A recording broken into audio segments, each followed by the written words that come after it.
नमस्कार,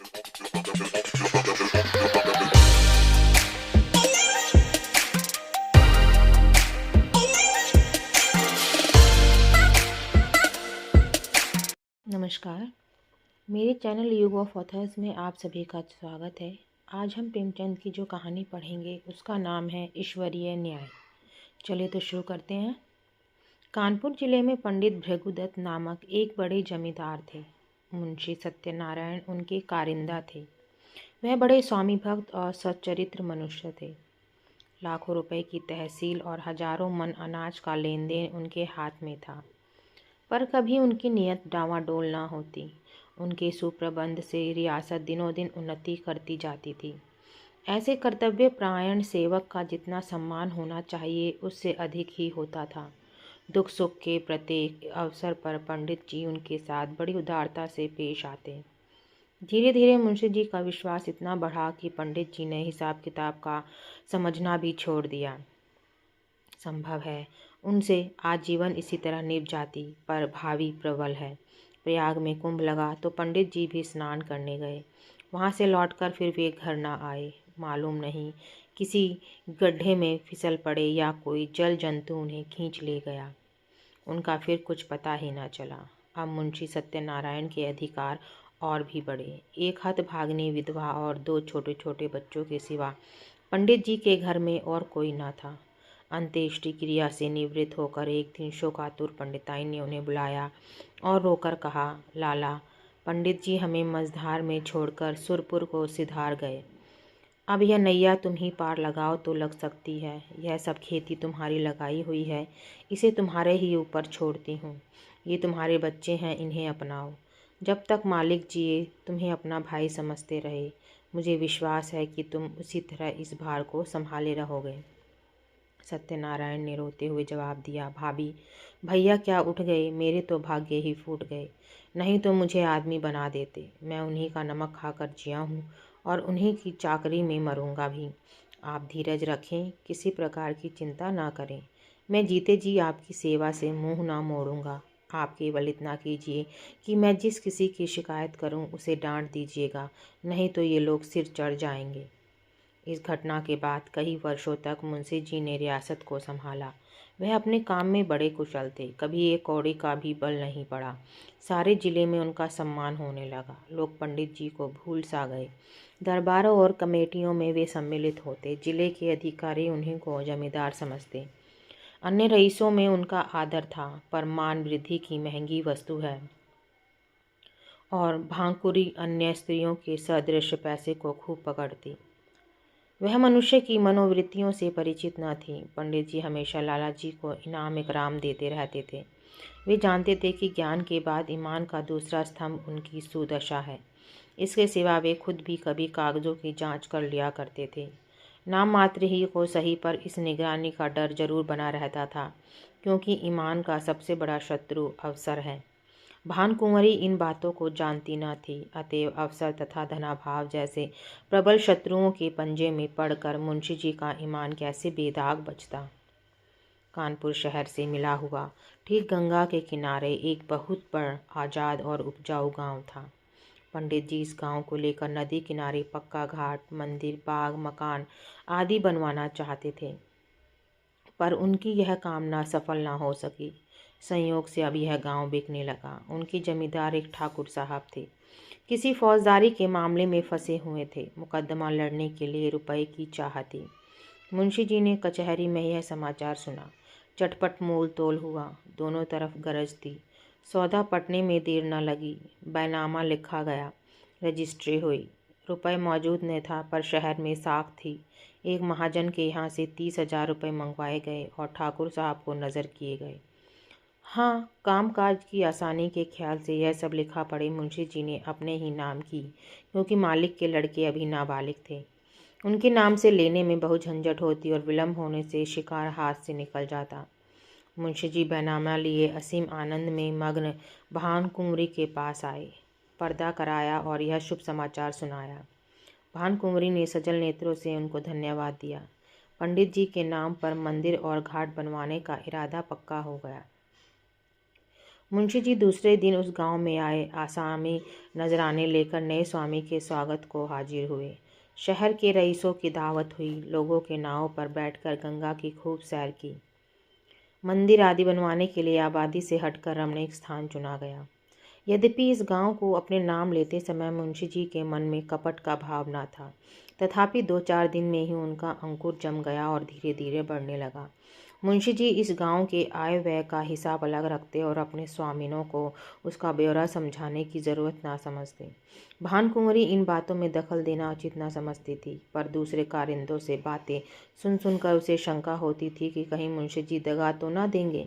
अपने मन का भाव मुंशी से छिपाती थी, इस ख्याल से कि कहीं कारिंदों ने उन्हें हानि पहुंचाने के लिए यह षड्यंत्र ना रचा हो। इस तरह कई साल गुजर गए। अब उस कपट के अंकुर ने वृक्ष का रूप धारण किया। भानकुंवरी को मुंशी जी के उस मार्ग के लक्षण दिखाई देने लगे। उधर मुंशी जी के मन ने कानून से नीति पर विजय पाई। उन्होंने अपने मन में फैसला किया कि गांव मेरा है। हाँ, मैं भानकुंवरी का 30,000 का ऋणी अवश्य हूँ।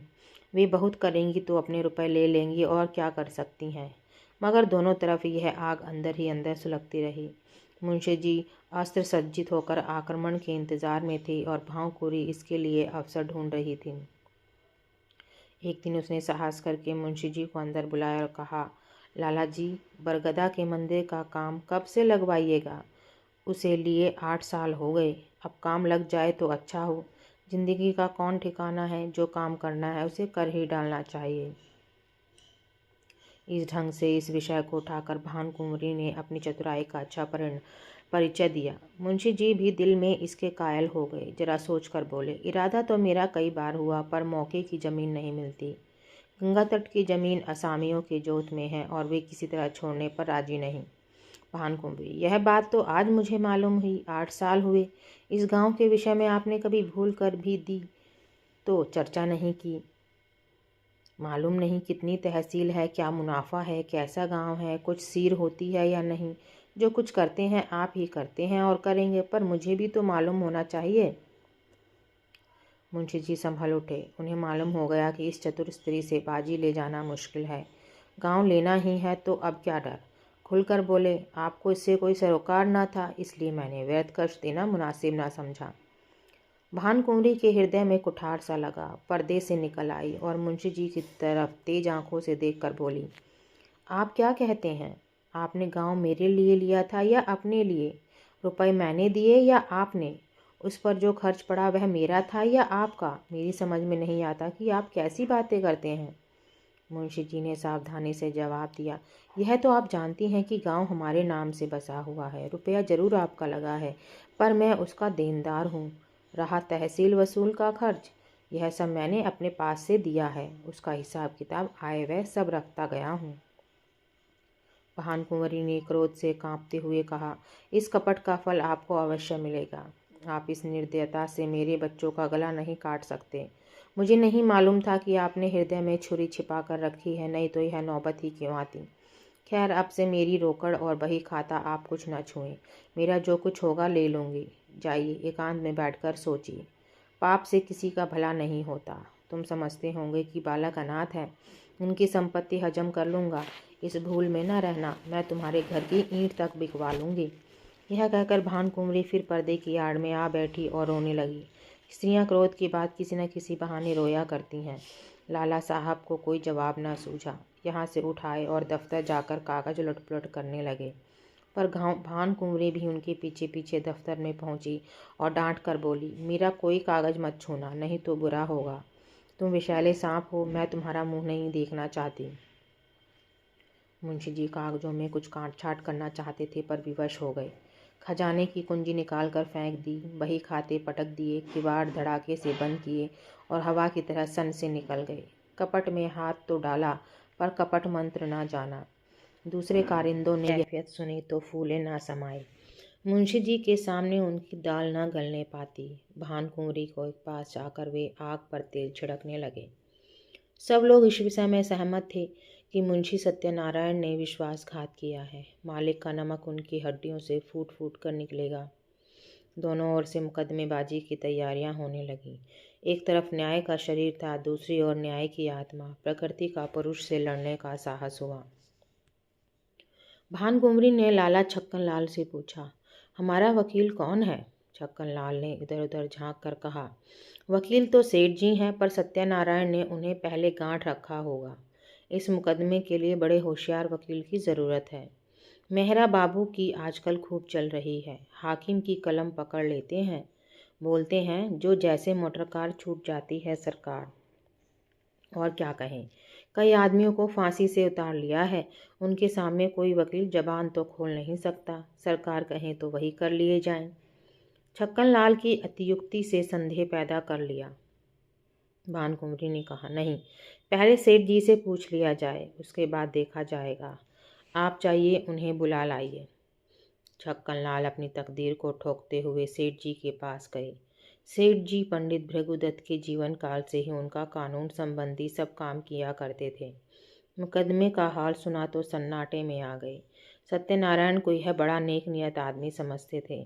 उनके पतन से बड़ा खेद हुआ। उसी वक्त आए। भानकुँवरी ने रो रो कर उनसे अपनी विपत्ति की कथा कही और अपने दोनों लड़कों को उनके सामने खड़ा करके बोली, आप इन अनाथों की रक्षा कीजिए, इन्हें मैं आपको सौंपती हूँ।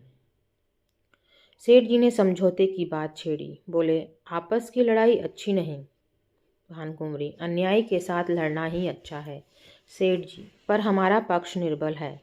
भानकुँवरी फिर पर्दे से निकल आई और विस्मित होकर बोली, क्या हमारा पक्ष निर्बल है? दुनिया जानती है कि हम गांव हमारा है, उसे हमसे कौन ले सकता है। नहीं, मैं सुलह कभी न करूँगी। आप कागज़ों को देखें, मेरे बच्चों की खातिर यह कष्ट उठाएं। आपका परिश्रम निष्फल ना जाएगा। सत्यनारायण की नीयत पहले खराब ना थी। देखिए, जिस मिति में गांव लिया गया, उस मिति में 30,000 का क्या खर्च दिखाया गया है। अगर उसने अपने नाम उधार लिखा हो तो देखिए वार्षिक सूद चुकाया गया या नहीं। ऐसे नर पिशाच से मैं कभी सुलह न करूँगी। सेठ जी ने समझ लिया कि इस समय समझाने बुझाने से कुछ काम न चलेगा। कागजात देके अभियोग चलाने की तैयारियां होने लगीं। मुंशी सत्यनारायण खिसियाए हुए मकान पहुँचे। लड़के ने मिठाई मांगी, उसे पीटा। स्त्री पर इसलिए बरस पड़े कि उसने क्यों लड़के को उनके पास जाने दिया। अपनी वृद्धा माता को डांट कर कहा, तुमसे इतना भी नहीं हो सकता कि जरा लड़के को बहलाओ। एक तो मैं दिन भर का थका मांदा घर आऊं और फिर लड़के को खिलाऊं। मुझे दुनिया में ना और कोई काम है ना धंधा। इस तरह घर में बावेला मच कर बाहर आए। सोचने लगे, मुझसे बड़ी भूल हुई। मैं कैसा मूर्ख हूँ। और इतने दिन तक सारे कागज पत्र अपने हाथ में थे। चाहता कर सकता था, पर हाथ धरे बैठा रहा। आज सिर पर आ पड़ी तो सूझी। मैं चाहता तो बही खाते सब नए बना सकता था, जिसमें इस गांव का और रुपए का जिक्र ही ना होता। पर मेरी मूर्खता के कारण घर में आई हुई लक्ष्मी रूठी जाती है। मुझे क्या मालूम था कि वह चुड़ैल मुझसे इस तरह पेश आएगी, कागज़ों में हाथ तक ना लगाने देगी। इसी धुड़मुड़ में मुंशी जी एकाएक उछल पड़े। एक उपाय सूझ गया, क्यों न कार्यकर्ता को मिला लूं। यद्यपि मेरी शक्ति के कारण वे सब मुझसे नाराज़ थे और इस समय सीधे बात भी न करेंगे, तथापि उनमें ऐसा कोई भी नहीं जो प्रलोभन से मुट्ठी में न आ जाए। हाँ, इसमें रुपए पानी की तरह बहाना पड़ेगा, पर इतना रुपया आएगा कहाँ से? हाय दुर्भाग्य, 2-4 दिन पहले चैत गया होता तो कोई कठिनाई न पड़ती। क्या जानता था कि वह डाइन इस तरह वज्र प्रहार करेगी। बस अब एक ही उपाय है, किसी तरह कागजात गुम कर दूं। बड़ी जोखिम का काम है, पर करना ही पड़ेगा। दुष्कामनाओं के सामने एक बार सिर झुकाने पर फिर संभलना कठिन हो जाता है। पाप के अथाह दलदल में जहाँ एक बार पड़े, फिर प्रतिक्षण नीचे ही चले जाते हैं। मुंशी सत्यनारायण सा विचारशील मनुष्य इस समय इस फिक्र में था कि कैसे सेंध लगा पाऊं। मुंशी जी ने सोचा, क्या सेंध लगाना आसान है? इसके वास्ते कितनी चतुरता, कितना साहस, कितनी बुद्धि, कितनी वीरता चाहिए। कौन कहता है कि चोरी करना आसान काम है। मैं जो कहीं पकड़ा गया तो मरने के सिवा और कोई मार्ग ना रहेगा। बहुत सोचने विचारने पर भी मुंशी जी को अपने ऊपर ऐसा दुस्साहस कर सकने का विश्वास ना हो सका। हाँ, इसमें सुगम एक दूसरी तदबीर नजर आई। क्यों ना दफ्तर में आग लगा दूं। एक बोतल मिट्टी का तेल और दिया सराई की ज़रूरत है। किसी बदमाश को मिला लूं, मगर यह क्या मालूम कि वही उसी कमरे में रखी है या नहीं। चुड़ैल ने उसे ज़रूर अपने पास रख लिया होगा। नहीं, आग लगाना गुनाह, बेइज्जत होगा। बहुत देर मुंशी जी करवट बदलते रहे, नए नए मंसूबे सोचते, पर फिर अपने ही तर्कों से काट देते। वर्षा काल में बादलों की नई नई सूरतें बनती और फिर हवा के वेग से बिगड़ जाती हैं। वही दशा इस समय उनके मंसूबों की हो रही थी, पर इस मानसिक अशांति में भी एक विचार पूर्ण रूप से स्थिर था, किस तरह इन कागजात को अपने हाथ में लाना चाहिए। काम कठिन है माना, पर हिम्मत ना थी, तो रार क्यों मोल ली। क्या 30,000 की जायदाद दाल भात का कौर है। चाहे जिस तरह हो, चोर बने बिना काम नहीं चल सकता। आखिर जो लोग चोरियां करते हैं वे भी तो मनुष्य ही होते हैं, बस एक छलांग का काम है। अगर पार हो गए तो राज करेंगे, गिर पड़े तो जान से हाथ धोएंगे। रात के 10 बज गए। मुंशी सत्यनारायण कुंजियों का एक गुच्छा कमर में दबाए घर से बाहर निकले। द्वार पर थोड़ा सा पुआल रखा हुआ था, उसे देखते ही वे चौंक पड़े। मारे डर के छाती धड़कने लगी, जान पड़ा कि कोई छिपा बैठा है। कदम रुक गए। पुआल की तरफ ध्यान से देखा, उसमें बिल्कुल हरकत ना हुई। तब हिम्मत बांधी आगे बढ़े और मन को समझाने लगे, मैं कैसा बोखल हूँ। अपने द्वार पर किसका डर और सड़क पर भी मुझे किसका डर है। मैं अपनी राह जाता हूँ, कोई मेरी तरफ तिरछी आंख से नहीं देख सकता। हाँ, जब मुझे सेंध लगाते देख ले, नहीं पकड़ ले, तब अलपत्ते डरने की बात है। तिस पर भी बचाव की युक्ति निकल सकती है। अकस्मात उन्होंने भाव कुंवरी के एक चपरासी को आते हुए देखा। कलेजा धड़क उठा। लपक पर एक अंधेरी गली में घुस गए। बड़ी देर तक वहां खड़े रहे। जब वह सिपाही आंखों से ओझल हो गया तब फिर सड़क पर आए। वह सिपाही आज सुबह तक इनका गुलाम था। उसे उन्होंने कितनी ही बार गालियां दी थीं, लातें मारी थी, पर आज उसे देखकर उनके प्राण सूख गए। उन्होंने फिर तर्क की शरण ली। मैं मानो भंग खाकर आया हूँ। इस चपरासी से इतना डरा मानो कि वह मुझे देख लेता, पर मेरा कर क्या सकता था। हजारों आदमी रास्ता चल रहे हैं, उन्हीं में मैं भी एक हूँ। क्या वह अंतर्यामी है, सबके हृदय का हाल जानता है। मुझे देखकर वह अदम से सलाम करता और वहाँ का कुछ हाल भी कहता, पर मैं उससे ऐसा डरा कि सूरत तक न दिखाई। इस तरह मन को समझाकर वे आगे बढ़े। सच है, पाप के पंजों में फंसा हुआ मन पतझड़ का पत्ता है, जो हवा के जरा से झोंके से गिर पड़ता है। मुंशी जी बाजार पहुंचे। अधिकतर दुकानें बंद हो चुकी थीं। उनमें सांड और गायें बैठी हुई जुगाली कर रही थीं। केवल हलवाइयों की दुकानें खुली थीं और कहीं कहीं गजरे वाले हार की हाँक लगाते फिरते थे। सब हलवाई मुंशी जी को पहचानते थे। अतएव मुंशी जी ने सिर झुका लिया, कुछ चाल बदली और लपकते हुए चले। एकाएक उन्हें एक बग्घी आती दिखाई दी। यह सेठ बल्लभदास वकील की बग्घी थी। इसमें बैठकर हजारों बार सेठ जी के साथ कचहरी गए थे, पर आज वह बग्घी कालदेव के समान भयंकर मालूम हुई। फौरन एक खाली दुकान पर चढ़ गए। वहां विश्राम करने वाले सांड ने समझा वे मुझे पदच्युत करने आए हैं। माथा झुकाए फुफकारता हुआ उठ बैठा, पर इसी बीच में बग्घी निकल गई और मुंशी जी की जान में जान आई। अब कि उन्होंने तर्क का आश्रय न लिया, समझ गए कि इस समय इससे कोई लाभ नहीं। खैरियत यह हुई कि वकील ने देखा नहीं। यह एक घाघ है, मेरे चेहरे से ताड़ जाता। कुछ विद्वानों का कथन है कि मनुष्य की स्वाभाविक प्रवृत्ति पाप की ओर होती है, पर यह कोरा अनुमान ही अनुमान है, अनुभव सिद्ध बात नहीं। सच बात तो यह है कि मनुष्य स्वभावतः पाप भीरू होता है, और हम प्रत्यक्ष देख रहे हैं कि पाप से उसे कैसी घृणा होती है। एक फरलांग आगे चलकर मुंशी जी को एक गली मिली। वह भान कुंवरी के घर का एक रास्ता था। धुंधले से लालटेन जल रही थी। जैसा मुंशी जी ने अनुमान किया था, पहरेदार का पता न था। अस्तबल में चमारों के यहाँ नाच हो रहा था। कई चमारिनें बना श्रृंगार करके नाच रही थीं। चमार मृदंग बजा बजा कर गाते थे। नाही घरी श्याम घेरी आई बदरा, सोवत रहे यूं सपन एक देखे हूँ रामा। खुली गई नींद ढरक गए कजरा, नाही घरे श्याम घेरी आए बदरा। दोनों पहरेदार वही तमाशा देख रहे थे। मुंशी जी दबे पांव लालटेन के पास गए और जिस तरह बिल्ली चूहे पर झपटती है, उसी तरह उन्होंने झपट कर लालटेन को बुझा दिया। एक पड़ाव पूरा हो गया, पर वे उस कार्य को जितना दुष्कर समझते थे उतना न जान पड़ा। हृदय कुछ मजबूत हुआ। दफ्तर के बरामदे में पहुंचे और खूब कान लगा कर आहट ली। चारों ओर सन्नाटा छाया हुआ था। केवल चमारों का कोलाहल सुनाई देता था। इस समय मुंशी जी के दिल में धड़कन थी, पर सिर धम धम कर रहा था। हाथ पांव कांप रहे थे, सांस बड़े वेग से चल रही थी। शरीर का एक एक रोम आंख और कान बना हुआ था कि मूर्ति हो रहे थे। उनमें जितना पौरुष, जितनी चपलता, जितना साहस, जितनी चेतना, जितनी बुद्धि, जितना औसान था, वे सब इस वक्त सजग और सचेत होकर इच्छा शक्ति की सहायता कर रहे थे। दफ्तर के दरवाजे पर वही पुराना ताला लगा हुआ था। इसकी कुंजी आज बहुत तलाश करके वे बाजार से लाए थे। ताला खुल गया। किवाड़ों ने बहुत दबी जबान से प्रतिरोध किया।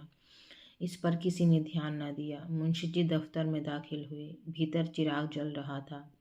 मुंशी जी को देखकर उसने एक दफे सिर हिलाया, मानो उन्हें भीतर आने से रोका।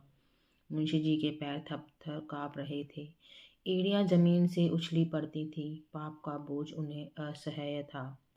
पल भर में मुंशी जी ने बहियों को उल्टा पलटा। लिखावट उनकी आंखों में तैर रही थी। इतना अवकाश कहाँ था कि जरूरी कागजात छांट लेते। उन्होंने सारी बहियों को समेटकर एक गट्ठर बनाया और सिर पर रखकर तीर के समान कमरे के बाहर निकल आए। उस पाप की गठरी को लादे हुए वह अंधेरी गली से गायब हो गए। तंग, अंधेरी, दुर्गंधपूर्ण कीचड़ से भरी हुई गलियों में वे नंगे पांव स्वार्थ, लोभ और कपट का बोझ लिए चले जाते थे। मानो पाप में आत्मा नरक की नालियों में बही चली जाती थी। बहुत दूर तक भटकने के बाद वे गंगा किनारे पहुँचे। जिस तरह कलुषित हृदयों में कहीं कहीं धर्म का धुंधला प्रकाश रहता है, उसी तरह नदी की काली सतह पर तारे झिलमिला रहे थे। तट पर कई साधु धूनी जमाए पड़े थे। ज्ञान की ज्वाला मन की जगह बाहर दहक रही थी।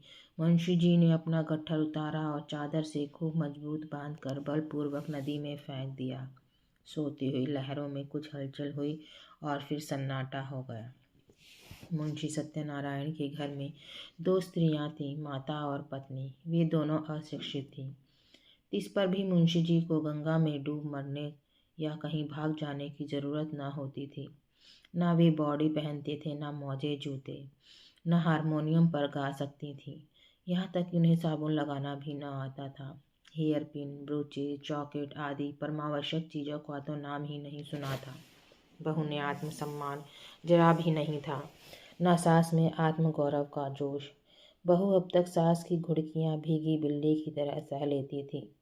हाँ, मूर्खे सास को बच्चे के नहलाने धुलाने, यहाँ तक कि घर में झाड़ू देने से भी घृणा न थी।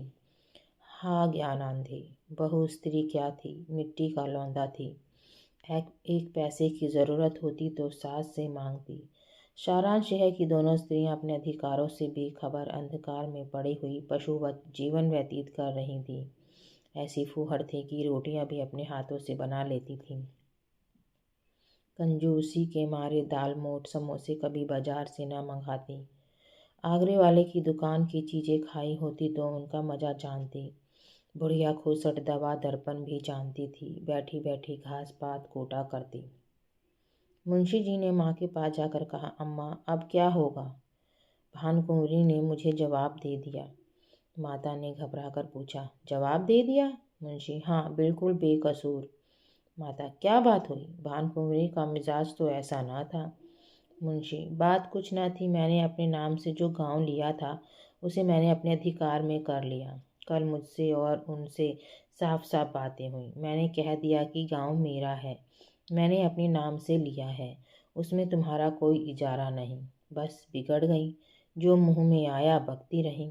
उसी वक्त मुझे निकाल दिया और धमका कर कहा, मैं तुमसे लड़कर अपना गांव ले लूँगी। अब आज ही उनकी तरफ से मेरे ऊपर मुकदमा दायर होगा। मगर इससे होता क्या है? गांव मेरा है, उस पर मेरा कब्जा है। एक नहीं 1000 मुकदमे चलाएं, डिग्री मेरी होगी। माता ने बहू की तरफ मर्मांतक दृष्टि से देखा और बोली, क्यों भैया? वह गांव लिया तो था तुमने उन्हीं के रुपए से और उन्हीं के वास्ते। मुंशी, लिया था तब लिया था। अब मुझसे ऐसा आबाद और मालदार गांव नहीं छोड़ा जाता। वह मेरा कुछ नहीं कर सकती, मुझसे अपना रुपया भी नहीं ले सकती। 150 गांव तो है, तब भी हवस नहीं मानती। माना बेटा, किसी के धन ज़्यादा होता है तो वह उसे फेंक थोड़े ही देता है। तुमने अपनी नीयत बिगाड़ी, यह अच्छा काम नहीं किया। दुनिया तुम्हें क्या कहेगी? और दुनिया चाहे कहे ना कहे, तुमको भला ऐसा करना चाहिए कि जिसकी गोद में इतने दिन पले, जिसका इतने दिनों तक नमक खाया, अब उसी से दगा करो। नारायण ने तुम्हें क्या नहीं दिया? मज़े से खाते हो, पहनते हो, घर में नारायण का दिया 4 पैसा है, बाल बच्चे हैं, और क्या चाहिए? मेरा कहना मानो, इस कलंक का टीका अपने माथे न लगाओ। यह अपजस मत लो। बरकत अपनी कमाई में होती है, हराम की कौड़ी कभी नहीं फलती। मुंशी: ऐसी बातें बहुत सुन चुका हूँ। दुनिया उन पर चलने लगी तो सारे काम बंद हो जाएं।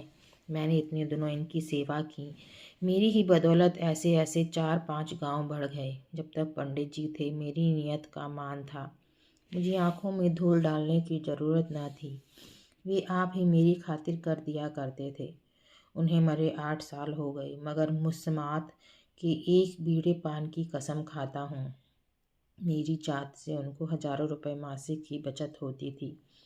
क्या उनको इतना भी समझना थी कि यह बेचारा जो इतनी ईमानदारी से मेरा काम करता है, इस नफ़े में कुछ उसे भी मिलना चाहिए? यह कह कर ना दो, इनाम कह कर दो, किसी तरह तो दो। मगर वे तो समझती थी मैंने इसे 20 रुपये महीने पर मोल ले लिया है। मैंने 8 साल तक सब्र किया। अब क्या इसी 20 रुपये में गुलामी करता रहूं और अपने बच्चों को दूसरों का मुंह ताकने के लिए छोड़ जाऊं? अब मुझे यह अवसर मिला है, इसे क्यों छोड़ूं? जमींदारी की लालसा लिए हुए क्यों मरूं? जब तक जीऊँगा खुद खाऊंगा, मेरे पीछे मेरे बच्चे चैन उड़ाएंगे। माता की आंखों में आंसू भर आए। बोली, बेटा, मैंने तुम्हारे मुंह से ऐसी बातें कभी नहीं सुनी थी। तुम्हें क्या हो गया है? तुम्हारे आगे बाल बच्चे हैं, आग में हाथ ना डालो। बहू ने सास की ओर देखकर कहा, हमको ऐसा धन ना चाहिए, हम अपनी दाल रोटी में मगन हैं। मुंशी: अच्छी बात है, तुम लोग रोटी दाल खाना, गाढ़ा पहनना, मुझे अब हलवे पूरी की इच्छा है। माता: यह अधर्म मुझसे ना देखा जाएगा, मैं गंगा में डूब मरूंगी। पत्नी: तुम्हें यह सब काटा बोना है तो मुझे मायके पहुंचा दो, मैं अपने बच्चों को लेकर इस घर में ना रहूंगी। मुंशी ने झुंझलाकर कहा, तुम लोगों की बुद्धि तो भांग खा गई है। लाखों सरकारी नौकर रात दिन दूसरों का गला दबा दबा कर रिश्वतें लेते हैं और चैन करते हैं। ना उनके बाल बच्चों ही को कुछ होता है, ना उन्हीं को हैजा पकड़ता है। अधर्म उनको क्यों नहीं खा जाता जो मुझी को खा जाएगा? मैंने तो सत्यवादियों को सदा दुख झेलते ही देखा है। मैंने जो कुछ किया है, सुख लूटूंगा, तुम्हारे मन में जो आए करो। प्रातःकाल दफ्तर खुला तो कागजात सब गायब थे। मुंशी छक्कन लाल बौखलाए से घर में गए और मालकिन से पूछा, कागजात आपने उठवा लिए हैं? भानकुँवरी ने कहा, मुझे क्या खबर, जहाँ आपने रखे होंगे वहीं होंगे। फिर सारे घर में खलबली पड़ गई। पहरेदारों पर मार पड़ने लगी। भानकुँवरी को तुरंत मुंशी सत्यनारायण पर संदेह हुआ, मगर उनकी समझ में छक्कन लाल की सहायता के बिना यह काम होना असंभव था। पुलिस में रपट हुई। एक ओझा नाम निकालने के लिए बुलाया गया। मौलवी साहब ने कुर्रा फेंका। ओझा ने बताया, यह किसी पुराने बैरी का काम है। मौलवी साहब ने फरमाया, किसी घर के भेदिए ने यह हरकत की है। शाम तक यह दौड़ धूप रही। फिर यह सलाह होने लगी कि इन कागजातों के बगैर मुकदमा कैसे चले। पक्ष तो पहले से ही निर्बल था। जो कुछ बल था वह इसी बही खाते का था। अब तो सबूत भी हाथ से गए, दावे में कुछ जान ही न रही। मगर भानकुँवरी ने कहा, बला से हार जाएंगे। हमारी चीज कोई छीन ले तो हमारा धर्म है कि उससे यथाशक्ति लड़े। हार कर बैठना कायरों का काम है। सेठ जी, वकील को इस दुर्घटना का समाचार मिला तो उन्होंने भी यही कहा कि अब दावे में जरा भी जान नहीं, केवल अनुमान और तर्क का भरोसा है। अदालत ने माना तो माना, नहीं तो हार माननी पड़ेगी। पर भानकुँवरी ने एक न मानी। लखनऊ और इलाहाबाद से 2 होशियार बैरिस्टर बुलाए। मुकदमा शुरू हुआ। सारे शहर में इस मुकदमे की धूम थी। कितने ही रईसों को भानकुँवरी ने साथी बनाया था। मुकदमा शुरू होने के समय हजारों आदमियों की भीड़ हो जाती थी। लोगों के इस खिंचाव का मुख्य कारण यह था कि भानकुँवरी एक पर्दे की आड़ में बैठी हुई अदालत की कार्यवाही देखा करते थे, क्योंकि उसे अब अपने नौकरों पर जरा भी विश्वास न था। वादी बैरिस्टर ने एक बड़ी मार्मिक वक्तृता दी। उसने सत्यनारायण की पूर्वावस्था का खूब अच्छा चित्र खींचा। उसने दिखलाया कि कैसे स्वामी भक्त, कैसे कार्यकुशल, कैसे कर्मशील थे और स्वर्गवासी पंडित भृगुदत्त का उस पर पूर्ण विश्वास हो जाना किस तरह स्वाभाविक था। इसके बाद उसने सिद्ध किया कि मुंशी सत्यनारायण की आर्थिक व्यवस्था कभी ऐसी न थी कि वे इतना धन संचय करते। अंत में उसने मुंशी जी की स्वार्थपरता, कूटनीति, निर्दयता और विश्वासघातकता का ऐसा घृणोत्पादक चित्र खींचा कि लोग मुंशी जी को गालियां देने लगे। इसके साथ ही उसने पंडित जी के अनाथ बालकों की दशा का बड़ा करुणोत्पादक वर्णन किया। कैसे शोक और लज्जा की बात है कि ऐसा चरित्रवान, ऐसा नीति कुशल मनुष्य इतना गिर जाए कि अपने स्वामी के अनाथ बालकों की गर्दन पर छुरी चलाने पर संकोच न करे। मानव पतन का ऐसा करुण, ऐसा हृदय विदारक उदाहरण मिलना कठिन है। इस कुटिल कार्य के परिणाम की दृष्टि से इस मनुष्य के पूर्व परिचित सद्गुणों का गौरव लुप्त हो जाता है, क्योंकि वे असली मोती नहीं, नकली कांच के दाने थे जो केवल विश्वास जमाने के निमित्त दर्शाए गए थे। वह केवल सुंदर जाल था जो एक सरल हृदय और छंद छंद से दूर रहने वाले रईस को फंसाने के लिए फैलाया गया था। इस नर पशु का अंतःकरण कितना अंधकारमय, कितना कपटपूर्ण, कितना कठोर है और इसकी दुष्टता कितनी घोर, कितनी अपावन है। अपने शत्रु के साथ दया करना एक बार तो क्षम्य है, मगर इस मलिन हृदय मनुष्य ने उन बेकसों के साथ दगा किया है जिन पर मानव स्वभाव के अनुसार दया करना उचित है। यदि आज हमारे पास बही खाते मौजूद होते, अदालत पर सत्यनारायण की सत्यता स्पष्ट रूप से प्रकट हो जाती, पर मंशू जी के बर्खास्त होते ही दफ्तर से उनका लुप्त हो जाना भी अदालत के लिए एक बड़ा सबूत है। शहर में कई रईसों ने गवाही दी, पर सुनी सुनाई बातें जिरह में उखड़ गईं। दूसरे दिन मुकदमा पेश हुआ। प्रतिवादी के वकील ने अपनी वक्तृता की शुरुआत की। उसमें गंभीर विचारों की अपेक्षा हास्य का आधिक्य था। यह एक विलक्षण न्याय सिद्धांत है कि किसी धनाढ्य मनुष्य का नौकर जो कुछ खरीदे वह उसके स्वामी की चीज समझी जाए। इस सिद्धांत के अनुसार हमारी गवर्नमेंट को अपने कर्मचारियों की सारी संपत्ति पर कब्जा कर लेना चाहिए। यह स्वीकार करने में हमको कोई आपत्ति नहीं कि हम इतने रुपए को प्रबंध ना कर सकते थे और यह धन हमने स्वामी ही से ऋण लिया, पर हमसे ऋण चुकाने का कोई तगाजा न करके वह जायदाद ही मांगी जाती है। यदि हिसाब के कागजात दिखलाए जाए तो वे साफ बता दे देंगे कि मैं सारा ऋण दे चुका। हमारे मित्र ने कहा कि ऐसी अवस्था में बहियों का गुम हो जाना भी अदालत के लिए एक सबूत होना चाहिए।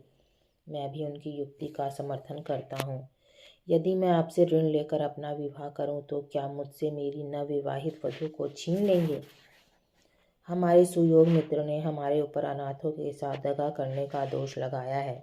अगर मुंशी सत्यनारायण की नीयत खराब होती तो उनके लिए सबसे अच्छा अवसर वह था जब पंडित भृगुदत्त का स्वर्गवास हुआ था। इतने विलंब की क्या जरूरत थी?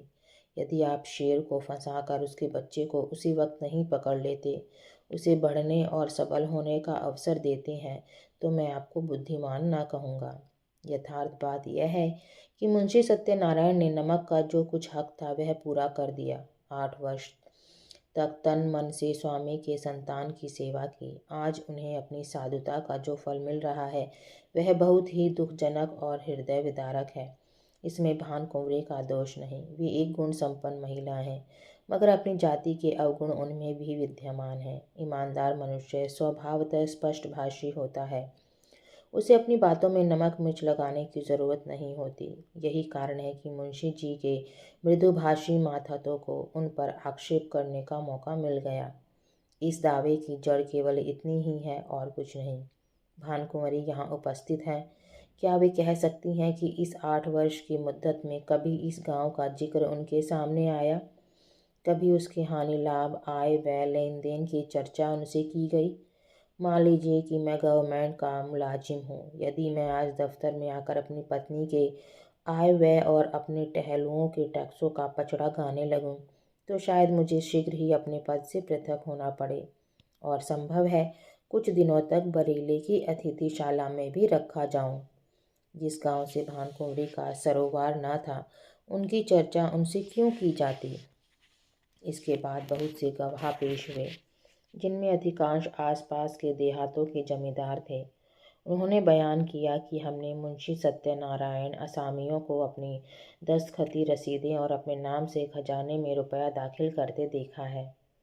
इतने में संध्या हो गई। अदालत ने 1 सप्ताह में फैसला सुनाने का हुक्म दिया। नारायण को अब अपनी जीत में कोई संदेह न था। वादी पक्ष के गवाह भी उखड़ गए थे और बहस भी सबूत से खाली थी।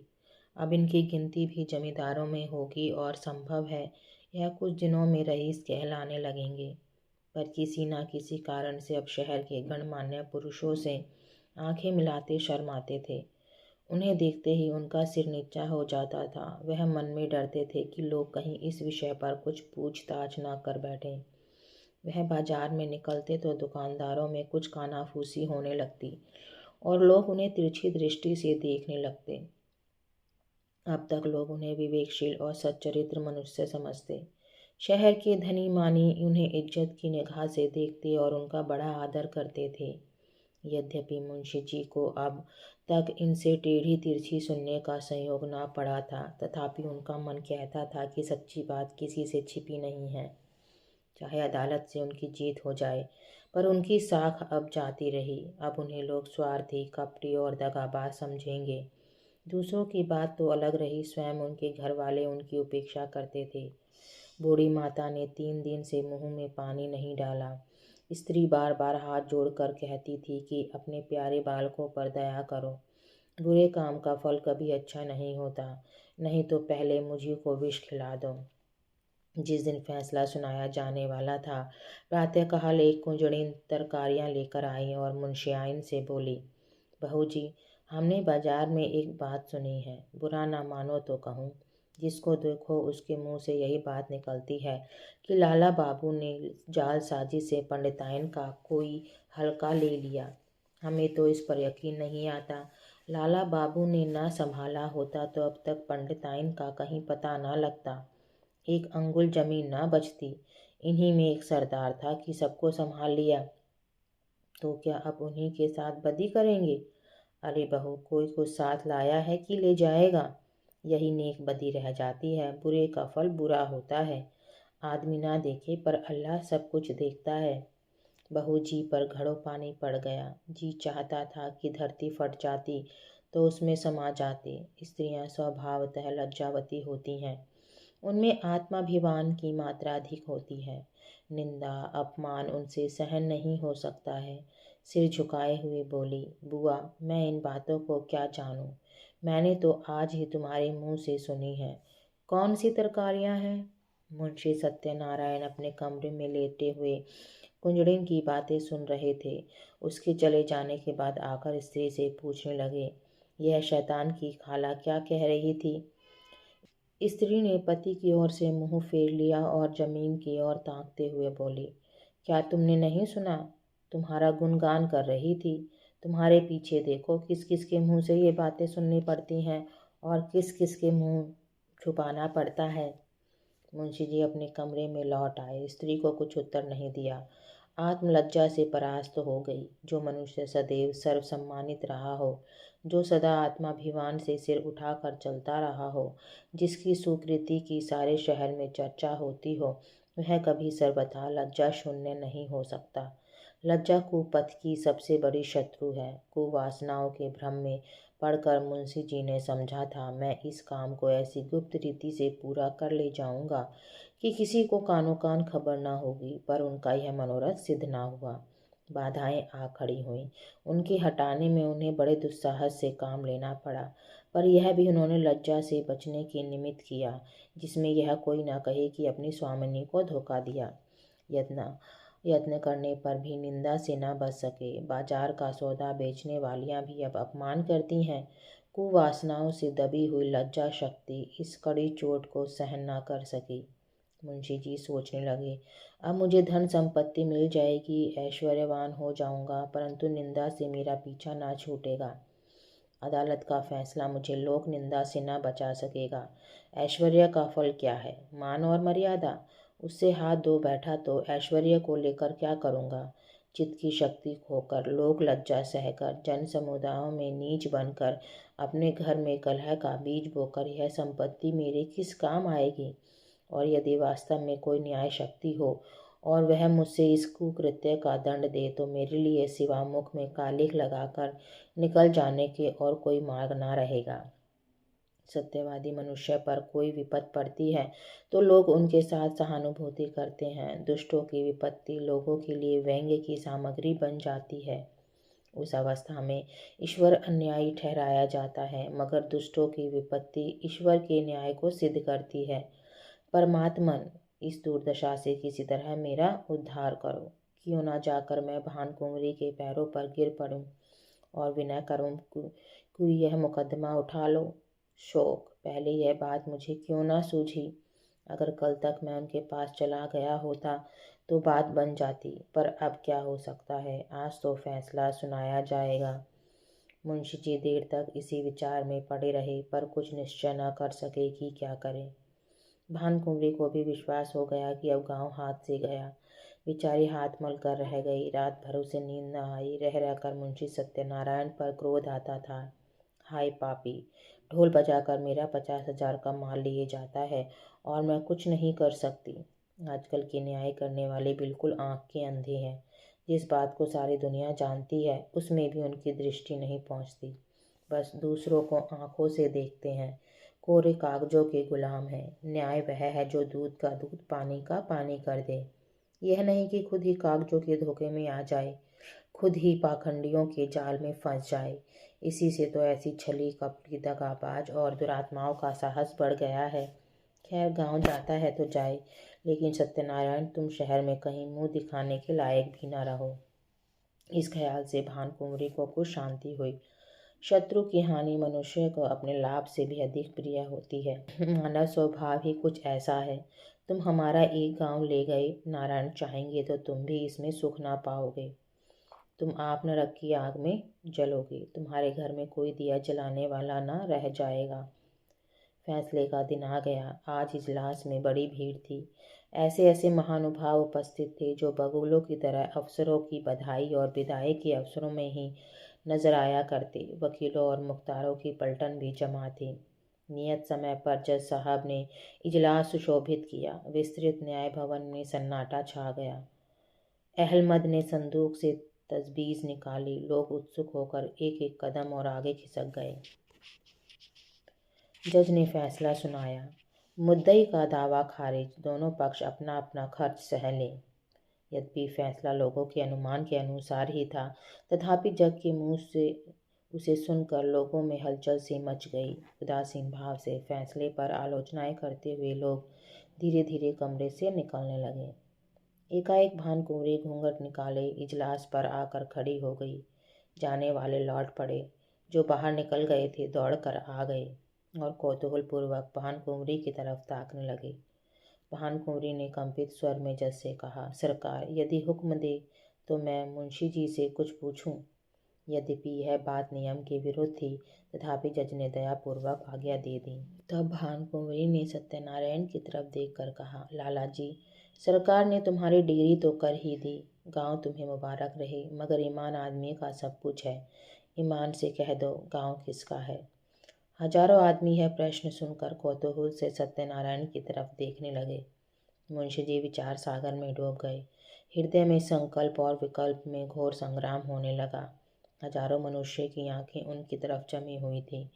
यथार्थ बात अब किसी से छिपी न थी। इतने आदमियों के सामने असत्य बात मुंह से निकल ना सकी। लज्जा से जबान बंद कर ली।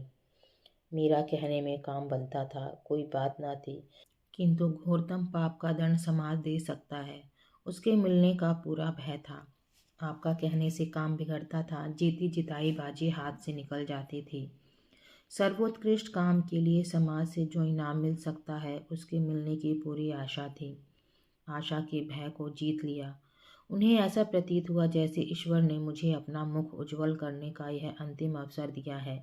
मैं भी मानव सम्मान का पात्र बन सकता हूँ, पर अपनी आत्मा की रक्षा कर सकता हूँ। उन्होंने आगे बढ़कर भानकुँवरी को प्रणाम किया और कांपते हुए स्वर में बोले, आपका हजारों मनुष्य के मुंह से एक गगनस्पर्शी ध्वनि निकली, सत्य की जय। जज ने खड़े होकर कहा, यह कानून का न्याय नहीं, ईश्वरीय न्याय है। इसे कथा ना समझिएगा, यह सच्ची घटना है। भानुकुँवरी और सत्यनारायण अब भी जीवित हैं।